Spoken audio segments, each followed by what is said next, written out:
Let's be honest with ourselves for a moment. You think you're ready. You've watched the movies, you've binged the post-apocalyptic TV shows where the rugged hero survives on grit and jawline definition. And you've scrolled past enough 5-minute craft survival hacks on TikTok to convince yourself that you could totally rebuild civilization with a plastic bottle and some duct tape. You have a plan. Everyone has a plan. You're going to grab your bug-out bag, head to the woods, and live off the land like a primal king. But here is the uncomfortable truth that your ego is desperately trying to hide from you. Your survival knowledge is a curated museum of absolute garbage. It is a greatest hits compilation of cinematic lies and suburban folklore that is going to get you killed before you even finish your first day of the end of the world. Nature does not grade on a curve.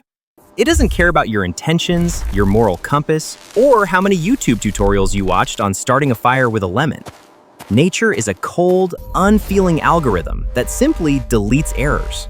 And right now, you are a walking syntax error waiting to happen.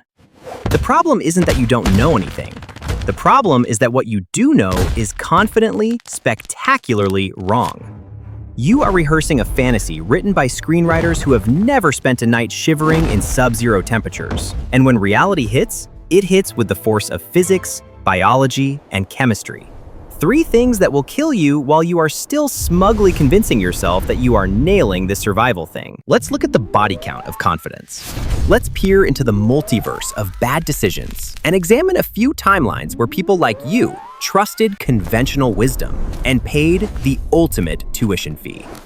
Welcome to Timeline 23R. In this version of reality, the grid has gone down, the heater is dead, and the temperature has plummeted to a bone-rattling 20 degrees. Our protagonist, let's call him Brad, remembers an old trick he saw in a cartoon, or perhaps a Western movie. He grabs a flask of whiskey. It's the classic St. Bernard dog rescue myth, right? Alcohol warms you up. It's liquid courage. It's a fire in the belly. Brad takes 3 solid shots of the good stuff. Almost immediately, he feels a rush. The shivering stops. A cozy, flushed sensation spreads through his chest and out to his fingertips. He feels great. He feels capable. He feels warm. Here is the tragic punchline. Brad is dying faster than anyone else in the group, and he has a smile on his face while he does it. The biological reality is a cruel joke. Alcohol is a vasodilator. It takes the blood vessels near the surface of your skin, the peripheral vessels, and blasts them wide open. That warm, fuzzy feeling Brad is enjoying, that is literally the heat of his life force escaping his body. He feels warm because his hot blood is rushing to his skin, right next to the freezing air, dumping thermal energy into the void. It is the physiological equivalent of opening all the windows in your house during a blizzard because the furnace feels a little too stuffy. While Brad's skin feels like he's sitting by a fireplace, his core temperature, the part that keeps his heart beating and his brain processing information, is dropping like a stone. But the alcohol has another trick up its sleeve. It masks the misery. Usually, your body screams at you when you are freezing to death. It makes you shiver violently to generate heat. It makes you feel miserable, so you seek shelter. Alcohol turns off the alarm system. It is a chemical lie. Brad's core temperature drops 2 full degrees while he sits there, blissfully unaware, cracking jokes about how he's built different. By the time his core hits the critical danger zone, the alcohol has combined with the hypothermia to produce total cognitive failure. He stops making sense. He might even start taking off layers of clothing because his confused brain thinks he's overheating, a phenomenon known as paradoxical undressing. In Timeline 23R, Brad creates a beautiful frozen corpse, flushed pink with blood that should have stayed deep inside his organs. He drank a poison that promised warmth, but delivered a fast-track ticket to the morgue. If the apocalypse comes, leave the booze for disinfecting wounds or trading with the miserable people who want to forget they are doomed. Don't drink it to stay warm, unless you want to be a well-preserved ice sculpture. Now, let's hop over to Timeline 59K to meet Sarah. Sarah is pragmatic. She's the type who organizes her spice rack alphabetically. When the world ends and the supply lines are cut, she looks at her stash of energy bars with a mathematician's eye. She has 6 bars. Each one is 300 calories. That's 1,800 calories total. She does the mental math. If I eat 1 bar a day, I survive for 6 days. If I eat half a bar, I can stretch this to 12 days. It sounds so responsible. It sounds like the smart, disciplined thing to do. It is also a suicide pact with her own metabolism. Sarah has fallen into the rationing trap. She is treating her body like a bank account, thinking she can budget her way out of starvation. But the human body is not a bank account. It is a high-performance engine that requires a specific baseline of fuel just to idle. The average human burns 1,200 to 1,800 calories a day, just lying in a coma, keeping the heart pumping and the lungs inflated. Throw in the stress of the apocalypse, the cold weather, the physical exertion of hauling water or building shelter, and that requirement doubles or triples. By limiting herself to 300 calories a day, Sarah isn't extending her survival. She is entering a state of rapid self-cannibalization. Her body realizes immediately that the fuel intake is insufficient. Panic mode engages. It doesn't gently scale back operations. It begins to eat itself. First, it burns through glycogen stores. Then it starts stripping down muscle tissue for energy. The heart is a muscle, by the way, just in case you forgot. Within 3 days, Sarah's cognitive function falls off a cliff. She becomes irritable, confused, and lethargic. She looks at a hill she needs to climb to get a signal or spot game, and her brain simply says no. She loses the will to perform the necessary tasks of survival. This is the irony of rationing. By trying to live longer on less, you become too weak to do the things that would actually save your life, like hunting, foraging, or hiking to safety. You don't live longer. You just die slower and weaker.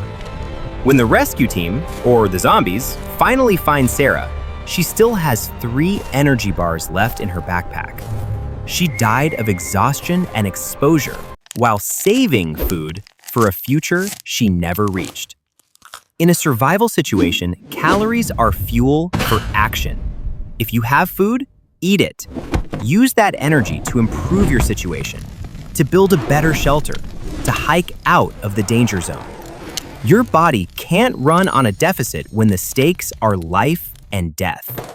Banking calories in your stomach is always better than banking them in your pocket. You can't spend savings when you're dead. Let's venture further into the stupidity of assumed safety in Timeline 81M. Here, we find a group of friends who've escaped the burning cities and found themselves in the pristine wilderness. They stumble upon a mountain stream.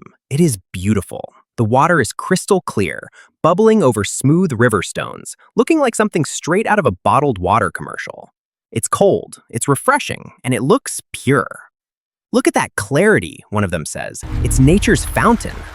They drink deeply, scooping it up with their hands, feeling connected to the earth. They are connected to something, all right, specifically the fecal matter of a beaver that took a dump in the water about a mile upstream. This is the visual bias of the modern human. We associate clear with clean. We think that if we can't see dirt, it isn't there. But Giardia lamblia, Cryptosporidium, and a host of other microscopic nightmares do not care about your aesthetics. They are invisible, and they love cold, clear mountain water just as much as you do. In Timeline 81M, the countdown to biological betrayal has already begun. Though our hydration heroes don't know it yet, they are marveling at the pristine aesthetic of the stream, snapping mental pictures of how at one with nature they are. But here is the cold, hard science that doesn't fit into a hashtag. Clear water means absolutely nothing, other than the fact that light can pass through it without hitting a piece of dirt big enough to see. It is an optical property, not a safety rating. You can dissolve arsenic in water, and it will remain crystal clear. You can fill a cup with enough cholera to wipe out a small village, and it will look like it came straight from a glacial spring. That mountain stream is practically a grand central station for biological warfare. 4 days after their refreshing drink, the group isn't hiking anymore. They are curled up in the fetal position, gripping their abdomens as if trying to hold their insides together.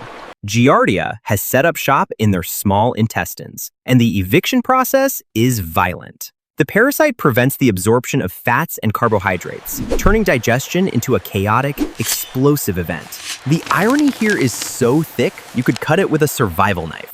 They are surrounded by water, gallons of it flowing right past their camp, but they are dying of severe dehydration. Every sip they take to replenish fluids triggers another round of violent diarrhea and vomiting, expelling more water than they ingested. They are essentially wringing themselves dry from the inside out. They trusted a visual cue in a world governed by microscopic realities. If they had simply taken the time to boil that water, rolling it for a solid minute, or used a filter, or even dropped in a nasty-tasting iodine tablet, they would be alive. But boiling water takes time and fuel and patience. Drinking straight from the source feels adventurous. It feels natural. And nature, as we've established, loves to turn natural behavior into a death sentence. In the wild, if you didn't process the water yourself, you assume it's poison. I don't care if it looks like liquid diamonds pouring from the hand of a god. Unless you boil it or filter it, you treat it like raw sewage. The people in Timeline 81M died next to an abundant water source because they confused a beverage commercial with survival protocol. Their intestines became a cautionary tale about why you never judge a book or a water source by its cover. Let's shift gears to a drier, hotter disaster in Timeline 34H. Here, our survivor finds themselves stranded in the desert. The sun is a physical weight on their shoulders. The air is sucking the moisture out of their pores, and their canteen is dry. But wait, they remember a scene from an old cartoon or maybe a movie where a cowboy slices open a cactus and drinks the refreshing nectar within. It's Desert Survival 101, isn't it? Nature's vending machine. They spot a barrel cactus, the classic, round, prickly savior of the sands. With a surge of hope, they hack off the top and mash the pulp inside to extract the liquid. Victory is theirs. Except what they are about to drink isn't water. It is a toxic alkaloid soup designed by millions of years of evolution specifically to stop animals from doing exactly what this idiot is doing. The liquid inside a barrel cactus is highly acidic and loaded with chemical compounds that are effectively poisons. It tastes bitter, a biological warning sign that humans have evolved to recognize as stop eating this. But our survivor ignores the taste. They tell themselves it's medicine, that it's survival, that beggars can't be choosers. They force it down. The relief is momentary, a placebo effect of wetness in a dry mouth.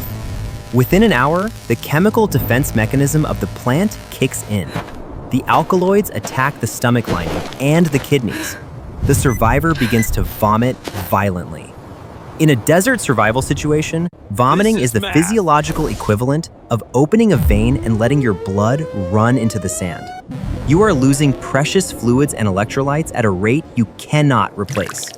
To make matters worse, the toxins can induce diarrhea, accelerating the dehydration process. So, let's recap the math in Timeline 34H. You started out thirsty. You drank a plant that is essentially a natural laxative and emetic. Now you are critically dehydrated, vomiting, cramping, and suffering from a splitting headache caused by the toxins. You have successfully accelerated your own death by about 24 hours because you treated a hostile plant like a juice box. There are very specific species of cactus that can yield drinkable fluid, but unless you have a degree in botany or grew up with an indigenous guide, you aren't going to know which is which. And playing Russian roulette with desert flora is a game you will lose. The barrel cactus didn't save them, it punished them for their arrogance. They died thirstier than they were before they found the plant, their bodies shriveled husks, testifying to the danger of half-remembered trivia. Now, let's move to a timeline that involves a more visceral, immediate trauma. Timeline 67T. In this scenario, our survivor, let's call him Mike, has taken a nasty fall while scrambling over debris. A jagged tree branch, or perhaps a piece of rebar from a collapsed building, has impaled him. It stuck 3 inches deep into his lower abdomen. He looks down, sees the wood protruding from his gut, and his primal brain screams one single instruction: get it out! It is a universal human instinct. We want to be whole. We want to remove the foreign object because it is wrong, it is painful, and it is gross. In movies, the hero grunts, rips the arrow or the knife out, maybe screams a cool one-liner, and then wraps a rag around it and keeps fighting. Mike, channeling his inner action hero, grips the branch and yanks it out. Congratulations, Mike. You just pulled the plug on your own life support. Here is the physics of a puncture wound. That object, as horrific as it looks, was actually doing a job. It was acting as a tamponade. It was plugging the hole it created, applying mechanical pressure to the severed blood vessels and torn tissue. It was keeping the blood inside the system. The moment Mike removes it, he releases that pressure. The dam breaks. Blood that was being held back by the wood now flows freely, both externally and, more dangerously, internally. You cannot put pressure on an internal hemorrhage with your hands. You can press on the skin all you want, but the bleeding is happening underneath the hood, deep in the abdominal cavity, where you can't reach. Mike's blood pressure tanks within seconds. He goes into hypovolemic shock. He gets cold, his vision tunnels, and he feels very, very sleepy. The tragedy of timeline 67T is that the branch was relatively clean and stable. If he had left it in, packed bulky dressings around it to stabilize it so it didn't wiggle, and crawled for help, he might have survived for hours. The object itself was buying him time. By removing it, he reduced his survival window from hours to minutes. He bled out in 4 minutes flat, staring at the branch lying on the ground next to him, wondering why the bleeding wouldn't stop. He died because he prioritized his instinct to be unimpaled over the mechanical reality of his injury. In the apocalypse, if something stabs you and stays there, that object is now part of your body. It is your new limb. You adopt it, you name it, and you protect it until you are on a surgeon's table. Pulling it out is just unlocking the door for the Reaper. These timelines all share a common thread. None of these people died because the information wasn't available to them somewhere in the ether of human knowledge. They died because their brains chose the wrong information under stress. Survival myths persist because they feel actionable. They offer a script when the stage is falling apart. When you are freezing, drinking alcohol feels like a solution. When you are starving, rationing feels like a strategy. When you are thirsty, clear water looks like salvation. These myths offer certainty when uncertainty is terrifying. They give you something to do with your hands and your mind when doing nothing feels like giving up. Confidence is comforting. It feels like control, and the human brain is addicted to control, even if it's imaginary. But let's be real about what stress does to your high-functioning modern brain. You might think you'll be rational, that you'll recall that documentary you watched 3 years ago.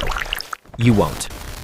Cortisol, the stress hormone, is like pouring syrup into a computer. It shuts down the prefrontal cortex, the part of you that plans, analyzes, and understands long-term consequences, and hands the steering wheel over to the amygdala. The amygdala is ancient, reptilian, and stupid. It runs on habit, instinct, and whatever simple advice sounds the most confident.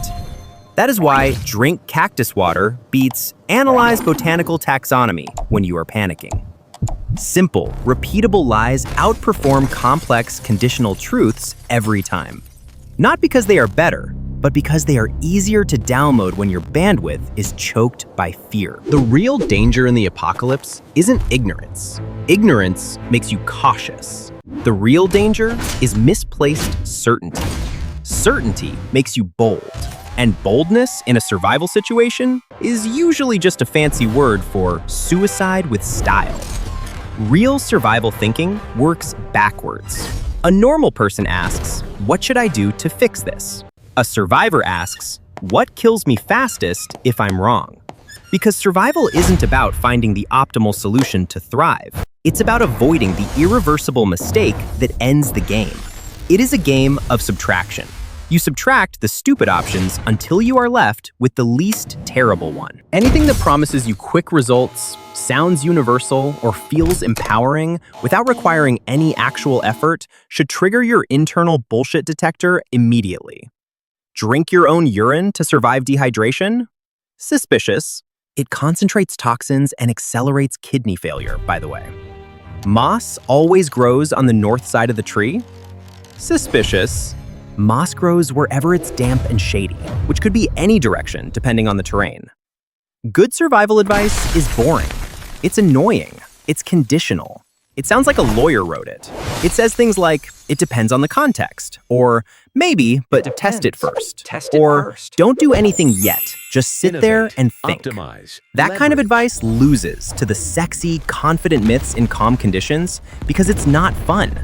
But when the world falls apart, boring advice is the only thing that saves lives. Let's look at timeline 49S for one final example of how common knowledge betrays us. Here, our survivor is hiking. It's 55 degrees Fahrenheit. That's 12 degrees Celsius. It's a bit chilly, sure, maybe sweater weather, but dangerous? No way. Hypothermia happens in the Arctic. It happens on Mount Everest. It happens when you fall into a frozen lake. It doesn't happen on a cloudy Tuesday in October. So, our survivor wears a light jacket, maybe some cotton jeans, and keeps moving. They get caught in a drizzle. Not a storm, just a persistent rain. They are wet, they are moving, and they are dying. Hypothermia doesn't care about the calendar or your perception of cold. It is a math problem concerning heat transfer. Water conducts heat away from the body 25 times faster than air. Wet clothing loses 90% of its insulating value, especially cotton, which is affectionately known in survival circles as death cloth. The wind picks up, increasing convective heat loss. Our survivor is now a radiator, pumping their body heat into the wet, windy world. Their core temperature drops below 95 degrees.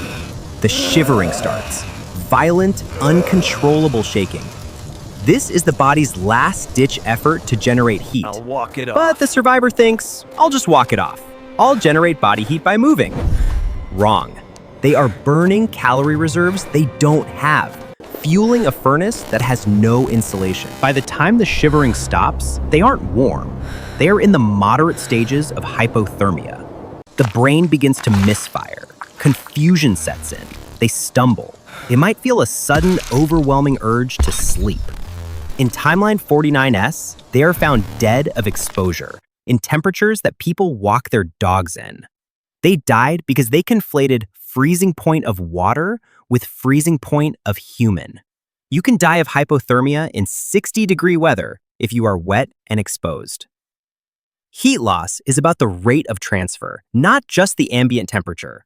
Wind, moisture, and inadequate insulation kill at 50 degrees just as effectively as they do at 0. It just takes a little longer. So, what is the fix? How do you inoculate yourself against these fatal misconceptions? It isn't by memorizing a new list of rules, because rules have exceptions. It's by building a mental filter.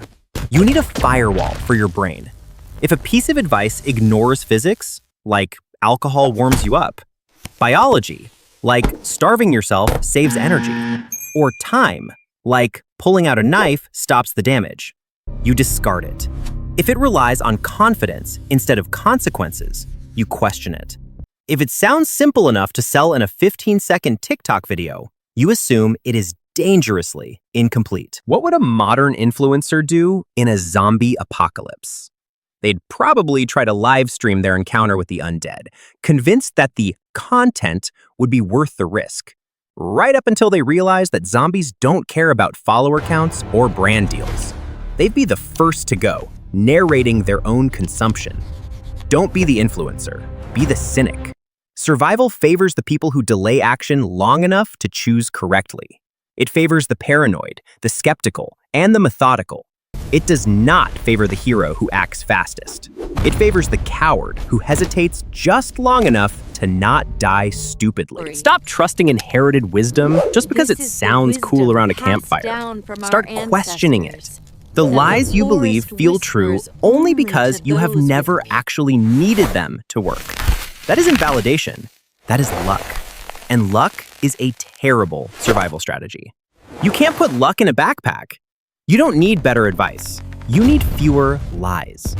You need to purge your hard drive of the Hollywood garbage and install some basic, boring scientific literacy. So, the question you need to ask yourself tonight isn't, which myth fooled me?